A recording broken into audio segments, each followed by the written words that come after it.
இன்னைக்கான அரசியல் சூழல் பற்றி விஜய் சார் பேசணும் நிறைய சொல்லியிருந்தாங்க. இன்னொன்று குறிப்பாக ஒரு வார்த்தை அம்பேத்கர் பேச சொல்லும்போது, இன்னைக்கு சூழ்நிலையில் அம்பேத்கர் இருந்திருந்தாருன்னா இப்போ உள்ள அரசியல் சூழ்நிலையை பார்த்து வேதனைப்பட்டிருப்பாருன்ற ஒரு வார்த்தையும் சொல்லியிருந்தாங்க. ஸோ அதை எப்படி இப்போ உள்ள அரசியலாக கனெக்ட் பண்ணி பேசணும் எப்படி? கண்டிப்பாக வந்து நீங்கள் சொல்கிற ஒரு விஷயத்தை எங்கள் தலைவர் வந்து மாநாட்டுக்குள்ளே பண்ணிட்டார். என்ன காரணம் அப்படின்னா, ஒரு ஆள் உயிரை வந்து ஒரு கட் அவுட் வந்து 5 வழிகாட்டி கொள்கை தலைவராக நாங்கள் ஏற்றுக்கிட்டதில் எங்களோட ஐயா வந்து அம்பேத்கர் ஐயாவும் நாங்கள் ஏற்றிருக்கோம். என்ன காரணம் அப்படின்னா, இந்த மாதிரி சில பிரச்சனைகள் தலைவர் ரொம்ப பாதிக்கப்பட்டு அதெல்லாம் தெரிஞ்சுக்கிட்டு தான் என்ன பண்ணுறாங்க அப்படின்னா, அந்த மக்களுக்கு ஒரு முன்னேற்றம் கொடுக்கணும், அந்த மக்களை வந்து நம்ம மேலே கொண்டு வரணும் அப்படிங்கிறதுக்காக எனக்கு வந்து அந்த தலைவரை நாங்கள் வந்து வழிகாட்டி வச்சிருக்கோம். அந்த அப்பவே நீங்கள் சொன்ன அந்த விஷயம் வந்து தலைவர் அப்பவே நான் பண்ணிட்டு காமிச்சிட்டாரு. ஏன்னா அந்த அவ்வளோ பெரிய மக்கள் கூடின இடத்துல அம்பேத்கர் ஐயாவோட சிலையை உருவப்படத்தை அங்கே வந்து வச்சிருந்தாங்க. அதே வந்து இன்னைக்கு வந்து அது உண்மையாக முழுமையடைஞ்சிச்சு. இந்த இடத்துல அவர் கையால் அந்த இது கொடுத்ததுங்கிறது உண்மையிலே வந்து அது அந்த விஷயம் அந்த வாக்கியம் அப்படிங்கிறது முழுமையடைஞ்சிருக்கு நான் நம்புறேன். சமீபத்தில் ஒரு சிலர் வந்து இப்போ அம்பேத்கரை வந்து ஒரு ஜாதிய தலைவரை அடையாளப்படுத்தும் போது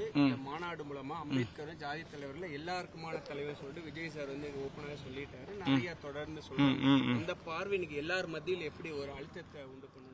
கண்டிப்பாக நீங்கள் சொல்கிற மாதிரி இப்போ தலைவர் பேசுறதுக்கு முதல் நாள் வரைக்கும் அவர் ஒரு சாதிய தலைவராக மற்றவங்க முன்னிலே அப்படி பேசியிருக்கலாம். பட் ஆனால் இப்போ இன்றைய கால சூழ்நிலையில் இன்னைக்கு அப்புறம் இப்போ இந்த செகண்டுக்கு அப்புறம் பார்த்தீங்கன்னா அவர் வந்து எல்லாருக்குமான தலைவர் அவரை வந்து என்னைக்கு வந்து இப்போ பேச ஆரம்பிச்சாங்களோ அதுலேருந்து இப்போ டோட்டல் மீடியாவும் ஒட்டுமொத்த மக்களுமே தமிழக மக்களும் அதை ஏற்றிருப்பாங்க. தொண்டர்கள் நாங்கள் முழுமையாக ஏற்றுக்கிட்டோம். அவர் வந்து சாதிய தலைவர் இல்லை, எங்களுடைய தலைவர் அறிவித்த போல அவர் எல்லாருக்குமான தலைவர் அப்படிங்கிறத நாங்கள் எங்கள் தலைவர் வழியில் நாங்கள் ஏற்றுக்கிட்டோம். ஃபங்க்ஷன் சொல்லும் போது திருமாவளவன் சார் வரலன்னு சொல்லி நிறைய தொடர்ந்து சமயத்தில் நிறைய விமர்சனங்கள் கருத்துகள் வந்துகிட்டே இருந்துச்சு. ஆனா அதுக்கு முற்றுப்புள்ளி வைக்கிற மாதிரி விஜய் சார் ஒரு வார்த்தை சொல்லிட்டாரு, திருமாவளவன் சார் வரல அவர் என்ன மனசுங்களா இருக்கும். ஸோ கூட்டணியில இருக்கிற ஒரு எதிர்கட்சி எதிர இருந்தாலுமே விட்டு கொடுக்காம ஒரு தலைவர் பேசுறது எப்படி? உண்மையிலே வந்து இந்த ஒரு மாண்பு அப்படிங்கிறது வந்து பாத்தீங்க அப்படின்னா அந்த அரசியல்ல இப்போ உள்ள காலகட்டங்களில் ரொம்ப குறைவு. உங்களுக்கே தெரியும், மீடியாவில் இருக்கீங்க, நாங்கள் சொல்லணும் இல்லை, எல்லாருமே வந்து மற்றவங்களை திட்டி ரொம்ப ஒரு மாதிரி வந்து பேசி தான் அரசியல் செய்கிறாங்க.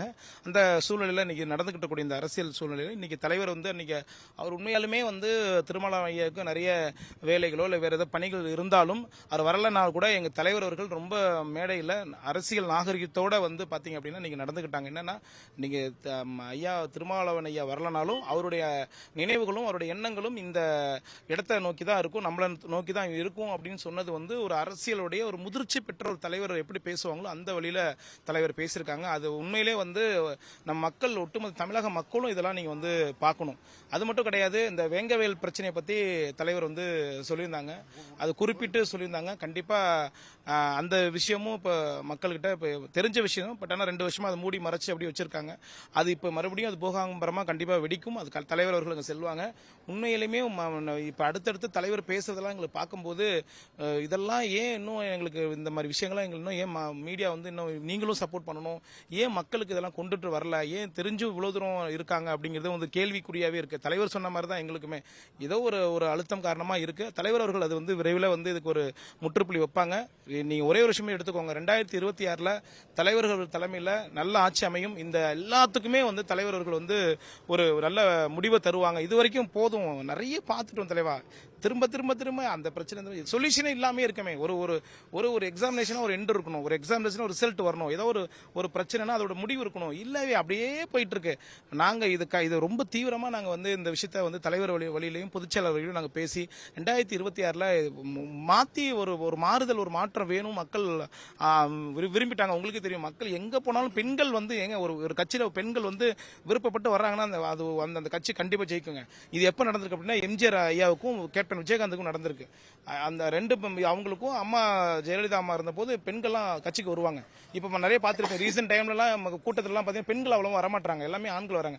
பட் அது வந்து இப்ப மாறுது, அந்த ட்ரெண்ட் வந்து மாறி தலைவர் அவர்கள் எங்க கூட்டம் போட்டாலும் இப்ப நாங்க கூட்டம் போடுறோம், கட்சி உறுப்பினர் சேர்க்கும் பொழுது வெறும் பெண்களா அவ்வளவு பேர் வராங்க. அப்ப இந்த 2026 தமிழகம் ரெடியாகி விட்டது, ஒரு மாற்றத்தை கொடுக்க தமிழக மக்கள் ரெடி ஆகிட்டாங்க அப்படிங்கிறது இதுல இருந்து தெரியுது.